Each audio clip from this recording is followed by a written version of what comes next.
नमस्कार, लोकसत्ता लाईव्हमध्ये आपल्या सगळ्यांचं स्वागत आहे. अभिनेता अक्षय कुमार नेहमीच विविध कारणांमुळे चर्चेत असतो. त्याच्या विविध धाटणीच्या भूमिकांपासून ते अगदी त्याच्या समाजसेवेसाठी खिलाडी कुमार अनेकांचीच दाद मिळवत असतो. आपल्या देशाप्रती प्रचंड आदर असणाऱ्या अक्षय कुमारने आजवर त्याच्या अनेक चित्रपटांमध्ये सैन्य अधिकाऱ्याची भूमिका साकारली आहे.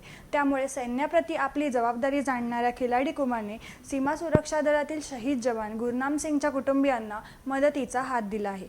खिलाडी कुमारने शहीद गुरनाम सिंगच्या कुटुंबियांना 9 लाख रुपयांची मदत देण्याचे जाहीर केले आहे. ज्या निर्णयासाठी शहीदांच्या कुटुंबियांपर्यंत मदत पोहोचवण्याच्या फक्त घोषणाच केल्या जात आहेत, त्या ठिकाणी मदत निधीवरून राजकारण होत आहे. अशाच वेळी खिलाडी कुमारने सैनिकांच्या कुटुंबियांसाठी त्याचा हा मदतीचा सढळ हात पुढे केला आहे. त्यामुळे परिस्थितीचे गांभीर्य लक्षात घेता अक्षय कुमारची ही कृती अत्यंत स्तुत्य समजली जाते. जम्मू काश्मीरमध्ये कथुआ या पाकिस्तानलगतच्या आंतरराष्ट्रीय सीमेजवळील भागामध्ये दहशतवाद्यांचा घुसखोरीचा प्रयत्न हाणून पाडत असताना जखमी झालेले जवान गुरनाम सिंग यांचा उपचार घेत असताना जम्मूतील सरकारी वैद्यकीय महाविद्यालयाच्या रुग्णालयात मृत्यू झाला. 26 वर्षांच्या गुरनाम सिंग यांनी शुक्रवारी सीमेवर दहशतवाद्यांनी केलेल्या स्नायपर हल्ल्याचा प्रतिकार केला होता व त्यात ते जखमी झाले होते आणि उपचारादरम्यानच त्यांचा मृत्यू झाला होता.